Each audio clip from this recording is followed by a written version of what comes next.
मैंने अभी एक वीडियो देखी है नीतीश भाई की, नीतीश राजपूत भाई की। बहुत अच्छे कंटेंट क्रिएटर हैं। उन्होंने वीडियो बनाई है डॉक्टर के प्रिस्क्रिप्शन को लेके, उसकी कमीशन को लेके। पहले आप उनकी वीडियो देख लीजिए। देखिए, अगर कोई 1 रुपए की चीज है तो वो मार्केट में 20 रुपए की बिक ही नहीं सकती। सिर्फ एक ही कंडीशन में बिक सकती है, अगर डॉक्टर आपको बोले, वरना सेम चीज के ज्यादा पैसे दुनिया में कोई देता ही नहीं है। आप जब मेडिकल स्टोर पे जाके दवाई मांगते हो और वो कहता है कि किसी और कंपनी की सेम दवाई दे दूं, तो आप साफ मना कर देते हो। इस लेवल का ट्रस्ट होता है आपका डॉक्टर के ऊपर। लेकिन जिसको आप भगवान मान के इतना भरोसा करते हो, वो डॉक्टर आपको उस कंपनी की दवाई लिखता है जिस कंपनी से उसको पैसा आया होता है। फार्मा कंपनीज ने पूरी तरीके से इंडिया के हेल्थ केयर सिस्टम को हाईजैक कर लिया। इन कंपनियों का फायदा होता है ब्रांडेड ड्रग्स बेचने में। इसलिए फार्मा कंपनियां डॉक्टरों को पैसे देती हैं पेशेंट को ब्रांडेड ड्रग्स बेचने के लिए। डॉक्टरों का परसेंटेज बना होता है। अगर आप मार्केट में पता करोगे तो इस समय 30 से 40% का रेट चल रहा है डॉक्टरों का। और जो बाहर की ट्रिप स्पॉन्सर होती है रेगुलर बेसिस पे, वो अलग से।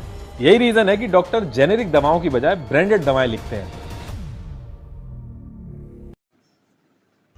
अगर हम नीतीश भाई की वीडियो का ब्रेक डाउन करें तो 3 पॉइंट में ये वीडियो निकलती है। एक, डॉक्टर कमीशन लेता है। दूसरा, हम डॉक्टर को भगवान समझते हैं पर वो हमें छलता है। तीसरा, मेडिकल वाला दवाई देता है, उसे हम मना कर देते हैं क्योंकि हमें डॉक्टर पे ज़्यादा यकीन होता है। पहला पॉइंट आप समझिए कमीशन का। देखिए, जब आप इलेक्ट्रिशियन का काम कराते हैं और जब एक इलेक्ट्रिशियन आपसे कहता है कि फ़ला फ़ला सामान यहाँ से ले लीजिए, उसका उसमें कमीशन सेट होता है। इसी तरह से जब आप घर बनवाते हैं और आप अंबुजा सीमेंट लगवाते हैं या कोई सा भी सीमेंट लगाते हैं, और वो जो आपका मिस्त्री है वो कहता है कि यहाँ से सामान ले लीजिए, उसका भी कमीशन फिट होता है। इन शॉर्ट, आप अगर लाइफ में घूमेंगे, हर चीज़ में हर किसी का कमीशन फिट है। पहले जो एमबीबीएस होता था, जो एमबीबीएस करने के लिए तैयारी करते थे, वो पहले बीएससी करते थे, फिर तैयारी करते थे एमबीबीएस की, और गवर्नमेंट में नंबर लाते थे। 50,000 फीस 1 साल की होती थी, उनका एमबीबीएस हो जाता था 5 लाख में पूरा। अब जो एमबीबीएस है, सीट इतनी है नहीं, कंपटीशन बहुत बढ़ चुका है। जो बंदा 80-90 लाख रुपए लगा के आ रहा है, वो क्यों नहीं कमाएगा? और मैं ये नहीं कहता कि वो कमा रहा है, गलत कर रहा है या सही कर रहा है, लेकिन हमारी एक्सपेक्टेशन सिर्फ डॉक्टर से क्यों है? एक रेस्टोरेंट वाला जो एक बहुत बड़ा रेस्टोरेंट बना रहा है, वो भी इतने ही पैसे लगा रहा है रेस्टोरेंट वाले में, 50-60 लाख रुपए। वो 20 रुपए की मोमोज आपको 100 रुपए की दे रहा है। हर चीज़ वो आपसे डबल ले रहा है पैसे, बल्कि डबल से भी ज़्यादा ले रहा है। आप उससे एक्सेप्ट नहीं करते कि वो पैसे कम करे। डॉक्टर से ही क्यों? डॉक्टर तो आपकी सेहत ठीक कर रहा है। मैं यहाँ डॉक्टर के कमीशन की सपोर्ट नहीं कर रहा, लेकिन हम ये एक्सपेक्टेशन सिर्फ डॉक्टर से क्यों लगाते हैं, किसी और से क्यों नहीं लगाते? दूसरा पॉइंट आता है कि डॉक्टर को हम भगवान समझते हैं। देखिए, फ़ायदा इसी में है। आप डॉक्टर को भगवान समझे, इसी में फ़ायदा है। नीतीश भाई ने कहा कि हम डॉक्टर बहुत ज़्यादा छलते हैं और बहुत कसाई किस्म के हो गए हैं। मैं मेडिकल फील्ड में पिछले 15 साल से हूँ, और मुझसे ज़्यादा डॉक्टरों की हालत कोई नहीं जानता। इसमें कोई दो राय नहीं है कि डॉक्टर आज के टाइम में लूट रहे हैं। और बहुत सी हालत, बहुत जगह तो ये हालत है कि आप सोच भी नहीं सकते। मैं आपको एक एग्जांपल देता हूँ।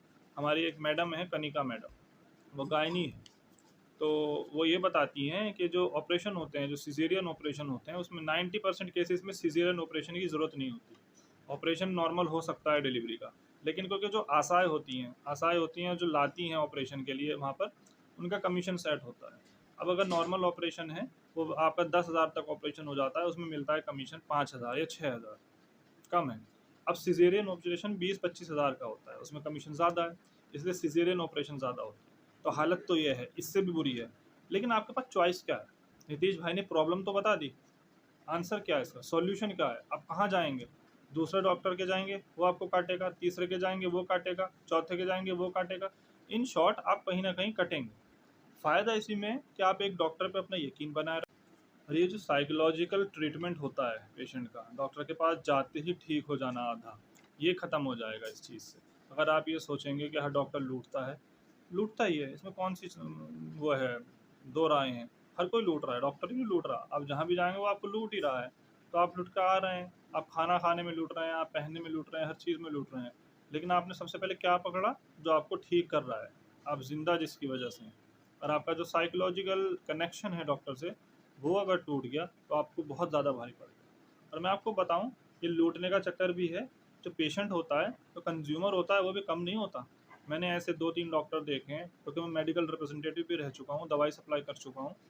हमारे एक मैडम थी, मेरा नाम ध्यान से निकल रहा है, तो वो ये बताती थी कि शारीरिक, जब मैं पहले पहले क्लिनिक खोली, क्लिनिक ओपन करी, तो मैंने बहुत सारे पेशेंट को उधार दिया। उधार इसलिए दिया क्योंकि वो आते थे और मुझे ये डर लगा रहता था मेरी क्लिनिक कहीं चली नहीं, अगर मैं उधार बंद कर दूंगी या नहीं दूंगी, तो मैंने उन्हें उधार दिया। हालत ये थी कि जब मैं 1 महीने बाद उनके पास पेमेंट लेने गया अपनी दवाई का, उनके अभी तो पेमेंट नहीं है, लोगों ने पैसे नहीं दिए हैं। लोगों ने उनके 1 महीने में 55,000 उधार कर लिए, और जब 55,000 उधार हो गए, छोटे-छोटे जो लोग उधार लेके गए थे, उन्होंने आना बंद कर दिया। तो इसमें सिर्फ़ डॉक्टर की गलती नहीं है, जो पेशेंट है वो कम नहीं है। क्योंकि हमारी इंडिया में दिक्कत क्या है, हमें जब अच्छा इंसान मिलता है, हम उसे चेरिश नहीं करते, उसे यूज़ करते हैं। इसलिए डॉक्टर भी अब आपके ऊपर कोई रहम नहीं करते, क्योंकि आप उन पे रहम नहीं करेंगे। अभी कोई डॉक्टर आपको अच्छी बात बताए, आप उस पे यकीन नहीं करेंगे, दूसरे डॉक्टर से कंसल्ट करेंगे। आपको जब यकीन ही नहीं है, अपनी तरफ से भी देखिए कि गलती क्या है, सिर्फ़ डॉक्टर की गलती मत देखिए। अब आते हैं तीसरे पॉइंट पे, कि जब आप प्रिस्क्रिप्शन लेके मेडिकल पे जाते हैं और मेडिकल वाला आपसे कहता है कि इसके बदले ये दवाई दे दूँ, हम मना कर देते हैं। देखिए, मेडिकल वाला आपका सगा नहीं है, वो मेडिसिन जो देता है ब्रांडेड की बजाय आपको जेनरिक देता है। जो मेडिसिन आपको ब्रांडेड की बजाय जेनरिक मिलेगी, उसकी एफिशिएंसी कम होती है, बहुत ज़्यादा फ़र्क होता है एफिशिएंसी में। क्योंकि मैं मेडिकल स्टोर वाला हूँ और मैं आपको ये बता देता हूँ, अगर आप मेरे पास आएँगे ब्रांडेड दवाई लेके और आप मुझसे मेरी मर्ज़ी का सब्स्टिट्यूट मांगेंगे, तो मैं आपको एक बार तो दे सकता हूँ ब्रांडेड कंपनी, मैं आपको दूसरी बार बेवकूफ़ बनाना शुरू कर दूँगा। तो जो आप अभी डॉक्टर के यहाँ लूट रहे थे, अब मुझसे भी लूट के जाएँगे आप। तो ये सॉल्यूशन नहीं है, क्योंकि इसमें बहुत ज़्यादा एफिशिएंसी में फ़र्क होता है। मैं आपको रिपोर्ट दिखा सकता हूँ, इतने सारे सैंपल फ़ेल होते हैं, इतने सारे सैंपल फ़ेल होते हैं कि आप सोच भी नहीं सकते जेनेरिक मेडिसिन के। जगह-जगह से सैंपल लिए गए हैं यूपी में, और उसमें दवाई ना के बराबर पाई गई है। तो ये जो है सॉल्यूशन नहीं है बिल्कुल भी। हाँ, अगर आपको नॉलेज है हल्की सी भी कि ब्रांडेड कंपनी का सब्स्टिट्यूट ब्रांडेड कौन-सा है, तो आप कह सकते हैं कि ये आप सब्स्टिट्यूट ले सकते हैं। और सबसे बड़ी बात है, आप प्रिस्क्रिप्शन ला रहे हैं डॉक्टर से, अगर उसकी मेडिसिन से आपको कुछ होता है, आप उसे अकाउंटेबल ठहरा सकते हैं। मेडिकल वाले को तो आप अकाउंटेबल भी नहीं ठहरा सकते। आपने मेडिसिन ली, कभी उससे बिल माँग के देखना सब्स्टिट्यूट का, वो बिल देगा? वो बिल नहीं देगा आपको, कोई भी नहीं देगा, मैं भी नहीं दूँगा, मेरा मेडिकल स्टोर है, कोई नहीं दे पाएगा। इसलिए अच्छा ये है कि जो डॉक्टर लिख रहा है उस पे यकीन कीजिए, या फिर इतनी नॉलेज रखिए कि ब्रांडेड कंपनी का सब्स्टिट्यूट ब्रांडेड में कौन-सा है। मिसाल के तौर पे, अगर आपको कोई डॉक्टर कैल्सीमैक्स 500 टैबलेट लिखता है और आप मेडिकल पे जाते हैं और उससे कहते हैं इसका कोई सब्स्टिट्यूट दे दो ब्रांडेड में, पर वो आपको देता क्या है? सिपकाल 500। सिपकाल सिप्ला की जेनरिक डिवीज़न की मेडिसिन है। कैल्सीमैक्स अराउंड 150 का स्ट्रिप है, 15 टैबलेट का, 10 रुपये की एक गोली पड़ती है। सिपकाल आपको 85 की 15 पड़ेंगी। मेडिकल वाले को 15 रुपये का पत्ता पड़ेगा, पर आपको कोई फ़ायदा नहीं होगा। हाँ, अगर आपको उसका सब्स्टिट्यूट ढूँढना ही है कैल्सीमैक्स का, आप देखें कैल्सीमैक्स को ना लेके आप शेलकाल टैबलेट लें टोरेंट कंपनी की, कैल्सीमैक्स मेयर कंपनी की है, तो फ़ायदा है।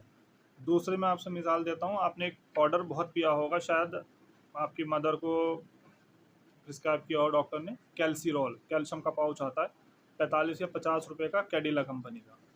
अब आप उसका सब्स्टिट्यूट क्या लेंगे?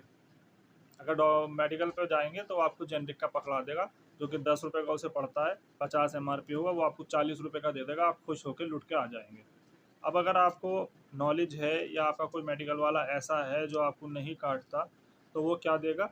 वो आपको उसके बदले देगा ब्लूबिट कंपनी का, MRP ही 10 है, कम करने की ज़रूरत ही नहीं पड़ेगी। इसलिए ये सब सोचना कि आप मेडिकल वाले से बच जाएंगे। अब इसका सॉल्यूशन क्या है? देखिए, कमीशन वाले पार्ट का तो कोई सॉल्यूशन है नहीं, सब कमीशन लेते हैं। इवन मैंने नीतीश भाई को एक ऐड करते हुए देखा है हेयर सीरम का, हेयर से रिलेटेड कुछ है, वो कोई प्रोडक्ट के बारे में बता रहे हैं, तो जाहिर सी बात है कुछ ना कुछ लिया होगा, सभी लेते हैं, इस चीज़ को तो आप भूल जाइए। दूसरा सॉल्यूशन है, आप अपने घर में एक डॉक्टर बनाइए, तो आपको पता चलेगा असल में कंडीशन है क्या, या और उस डॉक्टर को बनाइए और उससे कहिए कि तुम लूटना बंद करो, क्योंकि शुरुआत खुद से होती है। दूसरा, मेडिकल का जो है प्रिस्क्रिप्शन का सब्स्टिट्यूट लेने का, इसका सॉल्यूशन ये है, आप थोड़ी सी नॉलेज इकट्ठी करें कि ब्रांडेड कंपनी का सब्स्टिट्यूट ब्रांडेड कौन सा है, और कोई सॉल्यूशन नहीं है।